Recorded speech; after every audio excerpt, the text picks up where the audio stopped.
Coco Gauff's statement win over Iga Swiatek in Madrid leaves ex-pro questioning their rivalry's power shift. I was aggressive and played with margin. Maybe it wasn't her best level. Coco Gauff expressed her true feelings on arch-rival Iga Swiatek after dominating her in Madrid. On past occasions, it was the Pole who used to outplay the American. But lately, the 21-year-old has gradually begun to pose tough challenges. Last November, at the WTA Finals, Gauff thrashed Swiatek, followed by a second straight win in the United Cup final earlier this season. Then Madrid gave her a golden chance to clinch a hat-trick of victories against her clay court nemesis, and she did. Looking at Gauff's newfound confidence against the former world number one, ex-ATP pro Andy Roddick has made a bold comment. In what one was expecting to be an intense battle, Gauff made it a one-sided affair. In the semifinal encounter of the Madrid Open last month, the WTA pro simply gave no chance to Swiatek for a comeback. The final scoreline was brutal, and it read 6-1, 6-1 in favor of Gauff.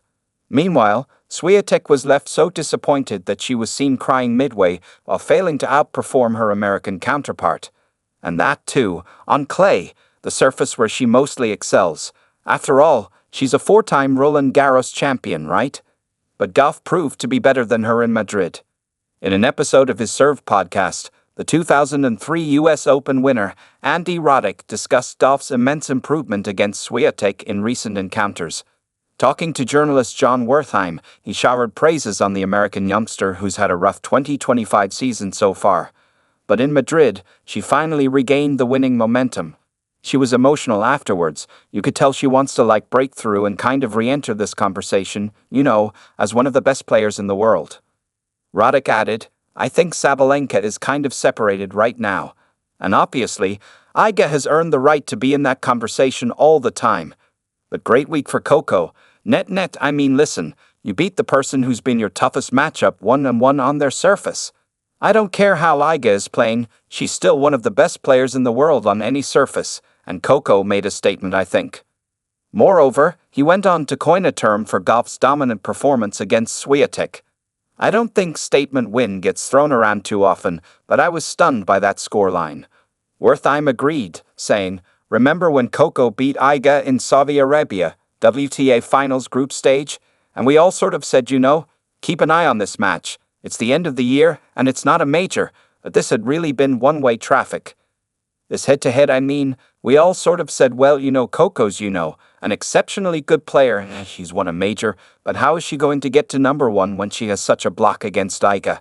And to have turned that rivalry, and now it wasn't even a rivalry, but to have turned that head-to-head around and then beat her 1-1 on clay. We can talk about Iga, and this has been a rough year for her so far, but that I think. How is that not a statement win? I think that's exactly the term I would use. Wertheim noted that Gauff's been a good clay court player too. After all, she's been a French Open Juniors winner. Back in 2018, at age 14, she clinched the major after defeating Katie McNally 1-6, 6-3, 7-6, 1 in the Summit Clash. And then she soon reached the point of repeating the result on the WTA level in 2022. Unfortunately, Swiatek ended her hopes in the final of the Roland Garros. But that's old stuff now. It appears the American is getting better on clay ahead of this season's French Open. Probably that's the reason why, despite the setback in the Madrid final, she's hopeful to keep doing better in 2025. Coco Gauff embraces Madrid loss against Aryna Sabalenka with a positive spirit to work even harder. Since her QF run-down under in January, Coco Gauff was struggling for form. In back-to-zero-back tournaments, she faced early round exits until the Stuttgart Open. On the clay surface, she managed to reach the QS stage before losing to Italy's Jasmine Paolini. But she stretched this performance in Madrid, reaching her first Summit Clash of this WTA 1000 event.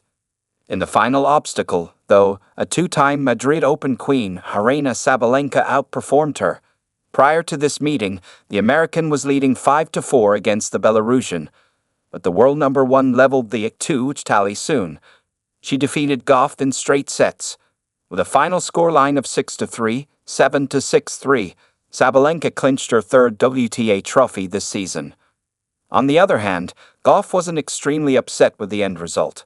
Taking this campaign as a motivation for the remaining season, she wrote on her X, "Thank you, Madrid, not the outcome I was hoping for today, but a lot to be proud of. Leaving here with my head up and more motivation to work even harder to do better next time. #Gottstiming. Gauff's next challenge will be to maintain her solid form in Rome ahead of the French Open. She's set to kickstart her campaign this week at the Italian Open. Her first-round opponent is yet to be confirmed. What are your thoughts on the World Number 3's prospects in Rome? Let us know in the comments below.